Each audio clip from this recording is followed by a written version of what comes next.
ನಮಸ್ಕಾರ. ಕಳೆದ ಹಲವಾರು ಸಂಚಿಕೆಗಳಿಂದ ನಾವು ಬ್ಯೂಟಿ ಟಿಪ್ಸ್ಗಳನ್ನ ನೋಡ್ತಾ ಬಂದಿದ್ದೀವಿ. ಹೇರ್ ಟಿಪ್ಸ್ ಆಗಿರ್ಬೋದು, ಸ್ಕಿನ್ ಟಿಪ್ಸ್ ಆಗಿರ್ಬೋದು, ಹೀಗೆ ಹಲವಾರು ಮಾಹಿತಿಗಳನ್ನ ನಾನು ಕೊಡ್ತಾ ಬಂದಿದ್ದೀನಿ.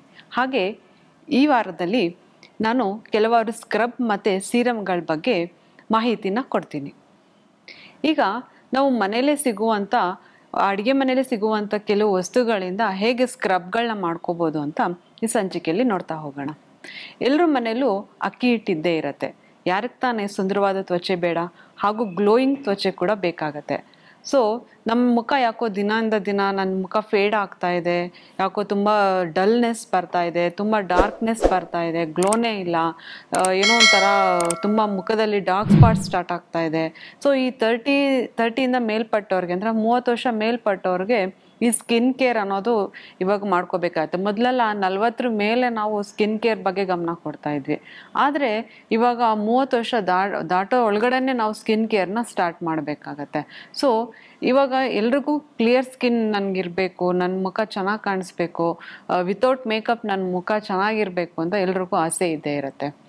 ಅದಕ್ಕಾಗಿ ನಾವು ಪ್ರತಿ ಸಲ ನಾವು ಕಾಸ್ಟ್ಲಿ ಸೀರಮ್ಸ್ ಆಗಲಿ ಅಥವಾ ಮಾಯಿಶ್ಚರೈಸರ್ಸ್ ಆಗಲಿ ಅಥವಾ ಪ್ರತಿ ಸಲ ಪಾರ್ಲರ್ಗೆ ಹೋಗಿ ಮಾಡ್ಕೋಬೇಕಂತಿಲ್ಲ. ಅದಕ್ಕಾಗಿ ನಾವು ಮನೇಲೇ ಸಿಗುವಂಥ ವಸ್ತುಗಳನ್ನ ಇಟ್ಕೊಂಡು ನಾವು ಅದನ್ನು ಡೈಲಿ ಉಪಯೋಗಿಸ್ಕೊಂಡು ನಮ್ಮ ಮುಖನ ನಮ್ಮ ಮೊದಲು ಹೇಗಿತ್ತು ಅದೇ ಥರ ನಮ್ಮ ತ್ವಚೆ ಇವಾಗ ನಿಮ್ಮ 2025 ನಿಮ್ಮ ಮುಖ ಹೇಗಿತ್ತು ಅದೇ ಥರ ನೀವು 30, 40, 50ಲೂ ನೀವು ಇದೇ ಥರ ನೀವು ಕಂಟಿನ್ಯೂ ಮಾಡ್ಕೊಂಡು ಹೋಗ್ಬೋದು. But consistency is the key. ಒಂದಿನ ಮಾಡಿ ನನ್ನ ಮುಖದಲ್ಲಿ ತಕ್ಷಣ ಗ್ಲೋ ಬರಲ್ಲ ಅನ್ನೋದಕ್ಕೆ ಇದರಲ್ಲಿ ಯಾವುದೇ ಕೆಮಿಕಲ್ ಇರೋದಿಲ್ಲ.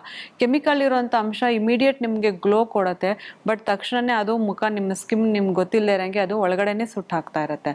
ಸೊ ಇದು ದೀರ್ಘಕಾಲಕವಾಗಿ ನೀವು ಯೂಸ್ ಮಾಡಿದಾಗ ಇದ್ರ ಕಾಂಟ್ರಾಇಂಡಿಕೇಶನ್ಸ್ ತುಂಬ ಇರುತ್ತೆ, ಸೈಡ್ ಎಫೆಕ್ಟ್ಸ್ ಕೂಡ ತುಂಬ ಇರುತ್ತೆ. ಬಟ್ ನೀವು ಮನೆ ಮದ್ದುಗಳನ್ನ ಮಾಡ್ಕೊಳ್ತಾ ಮನೇಲಿರುವಂಥ ವಸ್ತುಗಳನ್ನ ಉಪಯೋಗಿಸ್ಕೊಂಡು ಸೌಂದರ್ಯವರ್ಧಕವಾಗಿ ನೀವು ಉಪಯೋಗಿಸ್ಕೊಂಡಾಗ ನಿಮಗೆ ಯಾವುದೇ ಥರ ಸೈಡ್ ಎಫೆಕ್ಟ್ಸ್ ಇಲ್ಲ. ಇದು ದೀರ್ಘಕಾಲಕವಾಗಿ ಬಂದು ಮತ್ತೆ ನಿಮ್ಮ ತ್ವಚೆ ಮೊದಲು ಹೇಗಿತ್ತು, ನಿಮ್ಮ 2025 ಹೇಗಿತ್ತು ಅದೇ ಥರ ಇದು ತಗೊಳತ್ತೆ. ಬಟ್ ಇದು ಸ್ವಲ್ಪ ಟೈಮ್ ತಗೊಳತ್ತೆ. ಬಟ್ ನೀವು ಕನ್ಸಿಸ್ಟೆನ್ಸಿಯಾಗಿ ಮಾಡ್ತಾ ಹೋದರೆ ಇದನ್ನು ನೀವು ಕಂಟಿನ್ಯೂ ಮಾಡ್ಬೋದು.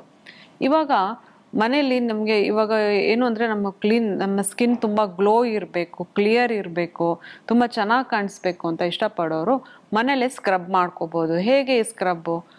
ಎಲ್ಲರ ಮನೇಲೂ ಅಕ್ಕಿ ಹಿಟ್ಟಿದ್ದೇ ಇರುತ್ತೆ.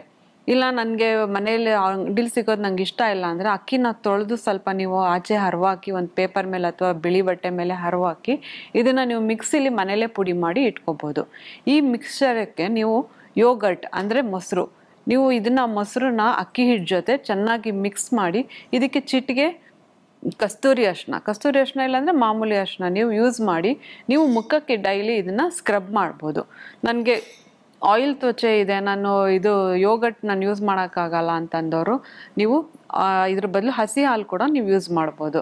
ಹಸಿ ಹಾಲು, ಅಕ್ಕಿ ಮತ್ತು ಅರಿಶಿನ ಇದು ಮೂರನ್ನು ಯೂಸ್ ಮಾಡಿಕೊಂಡು ನೀವು ಸ್ಕ್ರಬ್ ಆಗಿ ಡೈಲಿ ಒಂದ್ಸಲ ಮುಖನ ನೀವು ಸ್ಕ್ರಬ್ ಮಾಡಬೇಕಾಗತ್ತೆ. ಈ ಸರ್ಕ್ಯುಲರ್ ಮೋಷನ್ಸಲ್ಲಿ ನೀವು ಕುತ್ತಿಗೆ ಮುಖ ನೀವು ಯಾವಾಗ ಸ್ಕ್ರಬ್ ಮಾಡ್ತೀರಾ ನಿಮ್ಮ ಮುಖದಲ್ಲಿ ಇರುವಂಥ ಫೈನ್ ಲೈನ್ಸ್, ಡಾರ್ಕ್ ಸ್ಪಾಟ್ಸ್ ಮತ್ತು ಅನ್ಇವನ್ ಸ್ಕಿನ್ ಟೋನ್ ಇರುತ್ತೆ. ಕೆಲವರಿಗೆ ಹಣೆ ಮೇಲೆ ಒಂಥರ ಕಲರ್ ಇರುತ್ತೆ.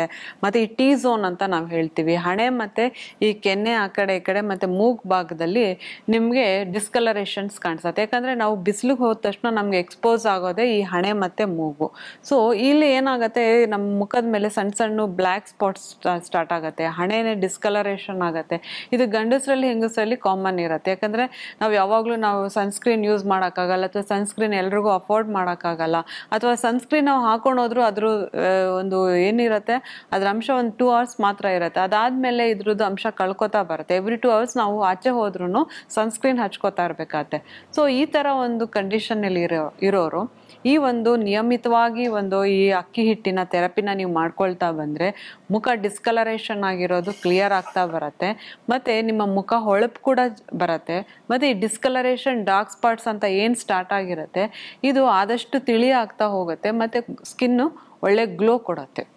ಹಾಗೆ ಈ ನನಗೆ ಆ್ಯಕ್ನಿ ಇದೆ, ತುಂಬ ನನಗೆ ಮಾರ್ಕ್ಸ್ ಇದೆ, ನಾನು ಏನು ಮಾಡ್ಬೋದು, ಈ ಅಕ್ಕಿ ಹಿಟ್ಟು ಇದೆಲ್ಲ ನಾನು ಯೂಸ್ ಮಾಡೋಕ್ಕಾಗೋದಿಲ್ಲ, ಇದೆಲ್ಲ ಸ್ಕ್ರಬ್ ಮಾಡಿದಾಗ ನನಗೆ ಮುಖ ತುಂಬ ಇರಿಟೇಷನ್ ಆಗುತ್ತೆ ಅಂತ ಅನ್ನೋರು ಗ್ರೀನ್ ಟೀ, ಎಲ್ಲರ ಮನೆಯಲ್ಲೂ ಗ್ರೀನ್ ಟೀ ಇದ್ದೇ ಇರುತ್ತೆ. ಆ ಗ್ರೀನ್ ಟೀನ ನೀವು ಒಂದು ಸ್ವಲ್ಪ ಅಂದರೆ ನಿಮಗೆ ಗ್ರೀನ್ ಟೀ ಲೀವ್ಸ್ ಇದ್ದರೆ ಅದನ್ನು ಪುಡಿ ಮಾಡಿ ಇಟ್ಕೊಳ್ಳಿ. ಇಲ್ಲ ಅಂದರೆ ಗ್ರೀನ್ ಟೀ ಬ್ಯಾಗ್ಗಳು ಬರುತ್ತಲ್ಲ ಅದನ್ನು ನೀವು ತೆಗೆದ್ರೆ ಅದರಲ್ಲಿ ಪೌಡ್ರ್ ಇರುತ್ತೆ. ಈ ಪೌಡರ್ಗೆ ನಾವು ಹನಿನ ಯೂಸ್ ಮಾಡಬೇಕಾಗುತ್ತೆ. ಹನಿನ ನೀವು ಮಿಕ್ಸ್ ಮಾಡಿ ಮುಖಕ್ಕೆ ಸ್ವಲ್ಪ ಹಚ್ಚಿ ಒಂದು 5 ನಿಮಿಷ ಬಿಟ್ಟು ಮತ್ತೆ ಇದನ್ನು ಸರ್ಕ್ಯುಲರ್ ಮೋಷನಲ್ಲಿ ನೀವು ಮಸಾಜ್ ಮಾಡ್ತಾ ಹೋಗಬೇಕಾಗತ್ತೆ. ಸರ್ಕ್ಯುಲರ್ ಮೋಷನಲ್ಲಿ ಮಸಾಜ್ ಮಾಡಿದಾಗ ಇದರಲ್ಲಿರುವಂಥ ಆ್ಯಂಟಿ ಆಕ್ಸಿಡೆಂಟ್ ಫ್ಲೇವನಾಯ್ಡ್ಸ್ ಏನಾಗುತ್ತೆ ಮುಖಕ್ಕೆ ಒಳ್ಳೆ ಗ್ಲೋ ಕೊಡುತ್ತೆ, ನಿಮ್ಮ ಮುಖದಲ್ಲಿರುವಂಥ ಆ್ಯಕ್ನಿನ ಕಡಿಮೆ ಮಾಡುತ್ತೆ. ಮತ್ತು ಈ ಆ್ಯಕ್ನಿಯಿಂದ ಏನಾಗುತ್ತೆ ಪೋರ್ಸ್ ಎಲ್ಲ ಓಪನ್ ಆಗಿ ಇದರೊಳಗಡೆ ನಮಗೆ white heads black heads create ಆಗಿರುತ್ತೆ. ಸೊ ಇದನ್ನು ಕೂಡ ಇದು ಆಚೆ ತೆಗಿಯೋಕ್ಕೆ ಹೆಲ್ಪ್ ಮಾಡುತ್ತೆ. ಮತ್ತು ಎವ್ರಿ 15 ಡೇಸ್ ಒನ್ಸ್ ನಾವು ಮುಖಕ್ಕೆ ಸ್ಟೀಮ್ ತಗೊಳ್ಳೇಬೇಕಾಗತ್ತೆ. ಯಾಕೆ ಅಂದರೆ ನಮ್ಮ ಮುಖದಲ್ಲಿರುವ ರಂಧ್ರಗಳು ಓಪನ್ ಆಗಿ ನಮ್ಮ ಮುಖದಲ್ಲಿರುವಂಥ ಡರ್ಟ್ಸ್ ಆಗಿರ್ಬೋದು ಅಥವಾ ಅಲ್ಲಿ ಡೆಪಾಸಿಟ್ ಆಗಿರುವಂಥ ಹಳೆ ಕೊಳೆ ಆಗಿರ್ಬೋದು, ಅದು ಏನಾಗುತ್ತೆ ಈ ಹಳೆ ಕೊಳೆಗಳು ಸೇರ್ತಾ ಸೇರ್ತಾ black heads white heads create ಆಗ್ತಾ ಇರುತ್ತೆ. ಸೊ ನಾವು ಮುಖಕ್ಕೆ ಯಾವಾಗ ಸ್ಟೀಮ್ ತಗೊಳ್ತೀವಿ ಇದು ಏನಾಗುತ್ತೆ ಮುಖದ ರಂಧ್ರಗಳನ್ನ ಓಪನ್ ಮಾಡಿ ಈ ಮುಖನ ತುಂಬ ಕ್ಲಿಯರ್ ಆಗಿರೋದಕ್ಕೆ ಹೆಲ್ಪ್ ಮಾಡುತ್ತೆ. ಸೊ ಯಾವಾಗಲೇ ಆಗಲಿ ನಾವು ಸ್ಟೀಮ್ ತೊಗೊಂಡ ತಕ್ಷಣ ಯಾವುದಾದ್ರೂ ಒಂದು ಪ್ಯಾಕ್ ನಾವು ಹಾಕ್ಕೊಳ್ಳೇಬೇಕಾಗತ್ತೆ. ಆ ಥರ ಪ್ಯಾಕ್ ಹಾಕ್ಕೊಂಡಾಗ ಏನಾಗುತ್ತೆ ನಮ್ಮ ಮುಖದಲ್ಲಿ ಓಪನ್ ಆಗಿರುವಂಥ ರಂಧ್ರಗಳು ಕ್ಲೋಸ್ ಆಗಿ ಈ ಓಪನ್ ಪೋರ್ಸ್ ಆಗಿರ್ಬೋದು ಅಥವಾ ಈ ಡಲ್ನೆಸ್ ಆ ಆ್ಯಕ್ನಿ ಮಾರ್ಕ್ಸು ಅಥವಾ ಪಿಗ್ಮೆಂಟೇಷನ್ ಇದೆಲ್ಲ ಕ್ಲಿಯರ್ ಆಗ್ತಾ ಹೋಗುತ್ತೆ. ಹಾಗೆ ಇನ್ನೊಂದು ಸ್ಕ್ರಬ್ ಬಗ್ಗೆ ಮಾಹಿತಿ ಕೊಡ್ತೀನಿ. ಮಸೂರ್ ದಾಲ್ ಅಂದರೆ ಮೈಸೂರು ದಾಲ್ ಅಂತಲೂ ಹೇಳ್ತಾರೆ, ಕೆಂಪು ಬೇಳೆ ಅಂತ ಹೇಳ್ತಾರೆ. ಈ ಕೆಂಪು ಬೇಳೆ ನಮ್ಮ ಮುಖದಲ್ಲಿ ಇರುವಂಥ uneven skin tone, pigmentation, dark spots ಮತ್ತು ಮೆಲಸ್ಮಾ ಇದನ್ನೆಲ್ಲ ಹೋಗ್ಲಾಡ್ಸೋಕ್ಕೆ ತುಂಬ ಹೆಲ್ಪ್ ಮಾಡುತ್ತೆ. ಸೊ ಇದನ್ನೇನು ಮಾಡಬೇಕು, ಸ್ವಲ್ಪ ಹಸಿ ಹಾಲಲ್ಲಿ ನಾವು ರಾತ್ರಿನೇ ಸ್ವಲ್ಪ ನೆನೆಸಿಡಬೇಕು. ಈ ಬೆಳಗ್ಗೆ ಏನು ಮಾಡಬೇಕು ಇದನ್ನು ಚೆನ್ನಾಗಿ ಪುಡಿ ಮಾಡಿ ಇದಕ್ಕೆ ನಿಮಗೆ ಬೇಕಾದರೆ ಒಂದು ಸ್ವಲ್ಪ ಯೋಗರ್ಟ್ ಮಿಕ್ಸ್ ಮಾಡ್ಕೋಬೋದು, ಇಲ್ಲ ಅಂದರೆ ಕರ್ಡ್ ಮಿಕ್ಸ್ ಮಾಡ್ಬೋದು, ಇಲ್ಲ ಸ್ವಲ್ಪ ಹನಿ ಜೇನುತುಪ್ಪ ಮತ್ತು ಚಿಟಿಕೆ ಅರಿಶಿನ ಇದಿಷ್ಟನ್ನು ಮಿಕ್ಸ್ ಮಾಡಿ ನೀವು ಪ್ಯಾಕ್ ಥರ ಹಚ್ಕೊಂಡು ತೆಗಿವಾಗ ಸ್ವಲ್ಪ ಒಂದು 10-20 ನಿಮಿಷ ಬಿಟ್ಟು ಸ್ಕ್ರಬ್ ಥರ ನೀವು ಮಾಡ್ಕೊಂಡು ತೆಗೆದಾಗ ನಿಮ್ಗೆ ಇಮಿಡಿಯೇಟ್ ನೀವು ನೋಡ್ಬೋದು ತುಂಬ ಒಳ್ಳೆ ಗ್ಲೋ ಕೊಡುತ್ತೆ. ಮತ್ತು ನಿಮ್ಮ ಹಣೆಯಲ್ಲಿ ಕೆನ್ನೆ ಮೇಲೆ ಡಿಸ್ಕಲರೇಷನ್ ಮತ್ತು ಬಾಯಿ ಸುತ್ತ ಎಲ್ಲೆಲ್ಲಿ ಡಿಸ್ಕಲರೇಷನ್ ಆಗಿದೆ ಇದು ಹೋಗುತ್ತೆ.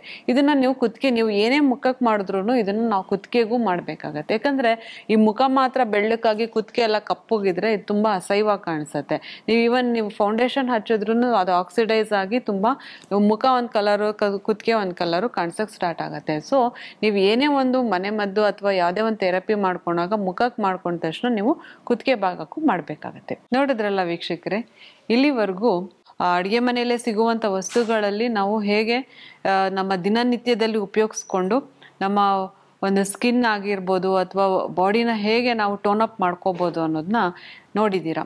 ಹಾಗೆ ಮುಂದಿನ ಸಂಚಿಕೆಯಲ್ಲಿ ಮತ್ತೊಂದಷ್ಟು ಮಾಹಿತಿಗಳೊಂದಿಗೆ ಬರ್ತೀನಿ. ನಮಸ್ಕಾರ.